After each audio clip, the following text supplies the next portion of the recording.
মির্জা ফখরুল বলেন ওনার নাকি খুব কষ্ট লাগে যখন বিজয় সরণির সামনে শেখ মুজিবের মূর্তিকে টেনে ছিঁড়ে ফেলে দিচ্ছে, ওনার কষ্ট লাগে। কারণ উনি ওনার নেতা ছিল। শেখ মুজিব আমার নেতা ছিল না, কোনোদিন হবে না। আমার নেতা ছিল জিয়াউর রহমান। এরা ব্যাংকের মালিক, বিমার মালিক। এরা এস আলমের সাথে ব্যবসা করেছে, আমির খসরু মাহমুদ চৌধুরী এস আলমের ব্যাংকের থেকে, ফার্স্ট সিকিউরিটি ব্যাংকের থেকে 272 কোটি টাকা ঋণ নিয়েছে 2018 সালে, 19 সালে, 18 সালে। এরা আপনাদের সামনে বলে বিএনপির নেতা, আওয়ামী লীগের বিরোধী। রাতের আধারে তারা আওয়ামী লীগের সাথে বসে, আওয়ামী লীগের লোকজনের সাথে আত্মীয়তা নিয়েছেন। বাংলাদেশে তো এই বিপ্লবটার মধ্যে কোনো নেতা ছিল না। গণমানুষ, ছাত্র জনতা খেপে গিয়ে তারা বাংলাদেশে একটাই চেয়েছে, শেখ হাসিনা চাই না, আওয়ামী লীগ চাই না। এই জন্য শেখ হাসিনা পালিয়ে যেতে বাধ্য হয়। আমাদের তো কোনো নেতা ছিল না যে তাদেরকে নেতৃত্ব দেবে। বিএনপি নেতৃত্ব দিতে পারতো, কিন্তু বিএনপি তো আমি যে বললাম, তারা মনে করেছে এটা যদি ঠিক সঠিক না হয় তাহলে তো আমাদের বিপদ, আরো বিপদ। তা আমরা চুপচাপ থাকি, আমরা দেখি। তো দেখি না কি করে করে বিপ্লব হয়ে গেছে, হাসিনা পালিয়ে গেছে। তারা প্রফেসর ইউনূসকে ফ্রান্স থেকে ধরে নিয়ে আসছে 4-5 দিন পরে।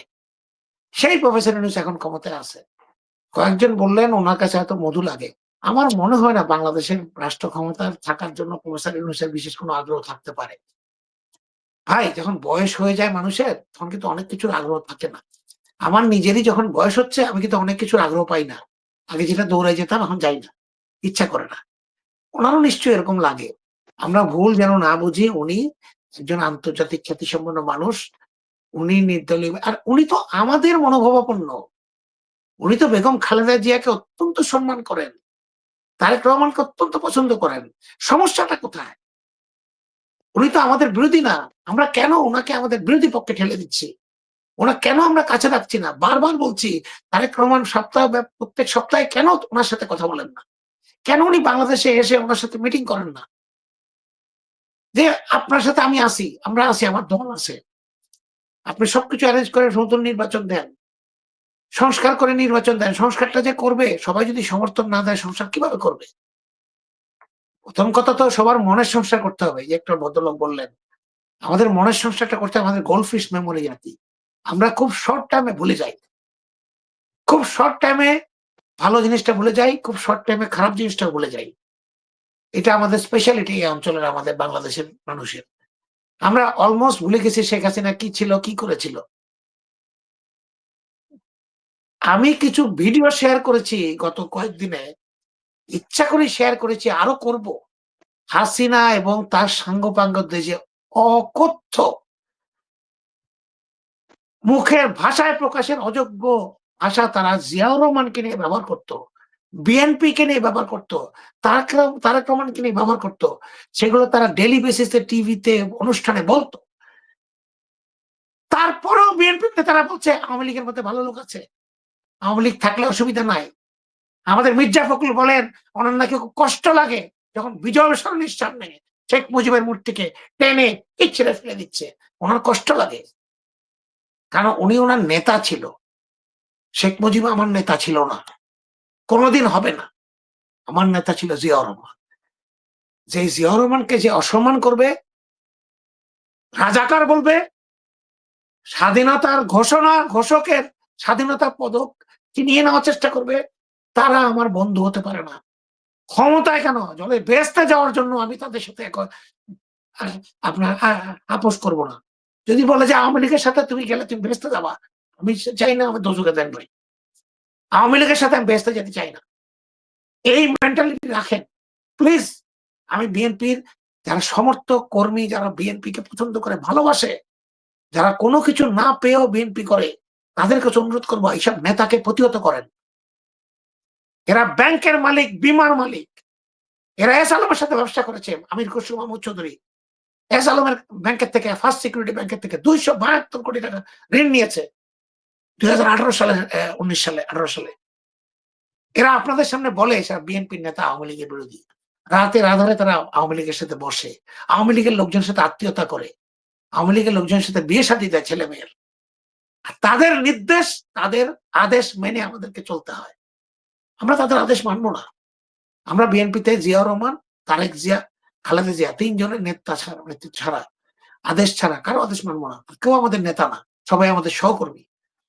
আমি সবাইকে অনুরোধ করব আপনারা ঐক্যবদ্ধ থাকেন।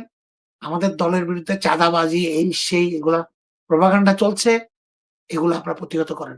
আমি এই প্রসঙ্গে একটা কথা বলি যে কয়েকদিন আগে যে বিনিয়োগ সম্মেলনটা করলো প্রফেসর ইউনূস সরকার। আমি দেখলাম পুরা সম্মেলনটাতে এই আশিক ভদ্রলোক যে আসলো সিঙ্গাপুর থেকে। আমি তো আশিক চৌধুরী। আশিক চৌধুরী। আমি তো তাকে অত্যন্ত প্রমিসিং মনে করি। এবং আমি এরকম ছেলে আমাদের বাংলাদেশের রাজনীতিতে, আমাদের বাংলাদেশের অর্থনীতিতে, আমাদের বাণিজ্যে, আমাদের সরকারে আসুক আমি চাই। কেন আমাদের বিএনপির নেতারা আজকে এত বছর পর্যন্ত এরকম কয়েকটা আশিক সৃষ্টি করতে পারল না? কেন? আমাদেরও তো আপনার ওই যে অ্যাপোলো, ওই যে আমাদের আশিকুজ্জামান না কি জানি নাম অ্যাপোলো ছিল। কিন্তু সে তো আবার পট করে দেখলাম যে অভ্যুত্থানের পরে, বিপ্লবের পরে আরটিভির 5% শেয়ার তাকে দিয়ে দেওয়া হয়েছে আরটিভি হালাল করার জন্য। কেন উনি নিল? আমি তো লোকটাকে অত্যন্ত মেধাবী, অত্যন্ত স্মার্ট এবং অত্যন্ত প্রমিসিং মনে করতাম। তো আমাদের মধ্যে এরকম নেতৃত্ব, এরকম ব্যক্তিত্ব নাই কেন? আর থাকলেও আমরা তাদেরকে আনি না কেন? কেন আমাদেরকে আজকে টেম্পো স্ট্যান্ড, বাস স্ট্যান্ডের কথা আমাদের সাথে শুনতে হয়? আমাদের সমর্থকদের প্রতি ভালো কোনো ইঞ্জিনিয়ার, ভালো কোনো ডাক্তার, ভালো কোনো আপনার সোশ্যাল প্রমোটার নাই? তাদেরকে কেন হাইলাইট করা হয় না? কেন তাদেরকে আনা হয় না? কেন? আমি জানতে চাই। আশিক তো বাংলাদেশী। সে বিএনপি করে না বলে কি আমি তার বিরোধিতা করব? তাকে ছোট করব? তাকে তাচ্ছিল্য করব? করতে দেন। বাংলাদেশের জন্য যে করবে আমি তার সাপোর্ট করব। যে যা করবে যদি ক্ষতি না করে, বাংলাদেশের ক্ষতি যেন না করে। আমি আপনার মাধ্যমে সবাইকে অনুরোধ করব, ভাই আমরা কিন্তু উইন-উইন সিচুয়েশন এ ছিলাম। এখনো আছি বিএনপি। আমাদের ভয়টা কিসের? আমরা জামাতের সাথে দূরত্ব করে ফেললাম। আমরা কোনো কিছু আওয়ামী লীগের আমলে কোনো কিছু আপনারা বাতিল করতে চাই না। আমরা সবকিছু স্ট্যাটাস করে রেখে খালি নির্বাচন চাই। যদি নির্বাচন হয় আপনারা ক্ষমতায় আসি আমরা বিএনপি। আমরা তো এগুলো সামলাতে পারবো না। কারণ সব আওয়ামী লীগের লোক। সব জায়গায় সেট করা। এখনো পর্যন্ত মিডিয়াতে সমস্ত লোক কিন্তু আওয়ামী লীগের। সেই আপনার বসুন্ধরা গ্রুপ, যে কিনা সেই সোবান শাহ আলম, সে কিনা বলেছিল শেখ হাসিনার মিটিং এ আপনার বিপ্লব চলার সময় যে শেখ হাসিনার মৃত্যুর পরেও আমরা তার সাথে সাপোর্ট থাকতে চাই। সে এখনো বসুন্ধরার চেয়ারম্যান। সেই বসুন্ধরার বিভিন্ন কালের কণ্ঠ থেকে সব জায়গায় বিএনপির বিভিন্ন লোকজনকে নিয়োগ দিয়ে তারা হালাল করছে। বিএনপির লোককে সম্পাদক বানিয়ে দেন, হালাল হয়ে যাবে। সবকিছু কিন্তু আওয়ামী লীগের থাকবে। আপনি এগুলি এই অচলায়তন ভাঙতে হবে। এই দুর্গটা ভাঙতে হবে আওয়ামী লীগের।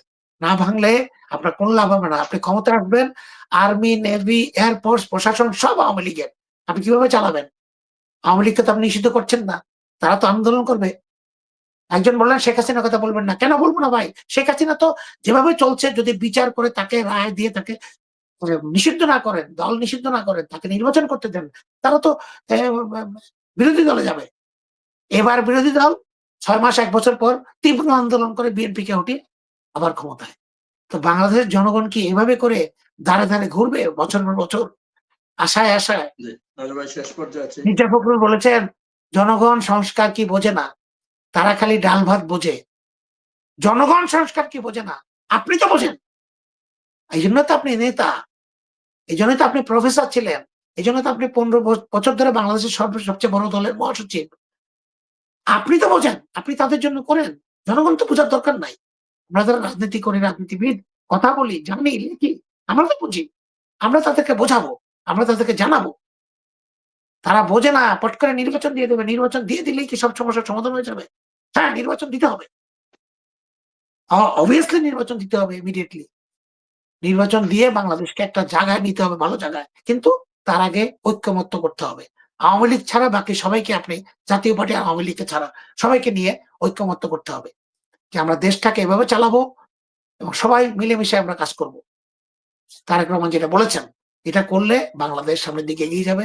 লাস্ট একটা কথা বলি, আমাদের কিছু টকশো দুঃখ লাগে, তারা এখন আওয়ামী লীগে পুনর্বাসন প্রকল্প নিয়েছে এবং আমি খবর পেয়েছি আওয়ামী লীগের যারা বিদেশে টিদেশে থাকে তাদের কাছ থেকে আর্থিক সহায়তা নিয়েও, লেনদেন করেও তাদেরকে বিভিন্ন জায়গাতে আনা হচ্ছে, যেটা আমি ঘৃণা করে প্রত্যাখ্যান করি। আমি তাদের টকশোতে যাবো না কখনোই। কখনো আওয়ামী লীগের কোনো নেতা শেখ হাসিনা সমর্থন করতো এবং করে, তাদের সাথে বসে আলোচনা করব না। তাদেরকে আমি আমার যোগ্য মনে করি না।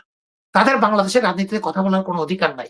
যতক্ষণ শেখ হাসিনার বিচার হবে, যতক্ষণ আওয়ামী লীগের হত্যাকাণ্ডের বিচার হবে, সমস্ত হত্যার এবং লুট, গুম, খুনের, তার আগে তাদের কথা বলার কোনো অধিকার নেই। আমি মনে করি। আমার আমার মনে হয় আমার বাংলাদেশের জনগণ এই ব্যাপারে সমর্থন করবে। এসব লোকজনকে টক শোতে এনে আপনারা মানুষের গালি খান, মন্তব্যগুলো দেখবেন। মেজর আখতারুজ্জামান, জেনারেল ইব্রাহিম, কলিমুল্লাহ, এই আওয়ামী লীগের দালালগুলাকে আনবেন না। আমার একান্ত অনুরোধ, যারাকে আনবেন তারা যেন বিবেকবদ্ধ কথা বলে। তারা যেন ভালো মানুষ হয়। আওয়ামী লীগের কোন সমর্থক ভালো মানুষ হতে পারে না। যতক্ষণ সে তওবা করে বিচার করার পরে, শাস্তি পাওয়ার পরে ভালো না হয়। ধন্যবাদ সবাইকে। বাংলাদেশ এগিয়ে যাক। আসেন বাংলাদেশকে ভালোবাসি। বাংলাদেশকে ঐক্যবদ্ধ রাখি এবং ফ্যাসিস্ট হাসিনা যেন আর কখনো, আওয়ামী লীগ যেন কখনো বাংলাদেশে ফিরে আসতে না পারে। এইজন্য আমরা সচেতন থাকি। ভারতের ব্যাপারেও আমরা সবসময় সচেতন থাকবো। ধন্যবাদ।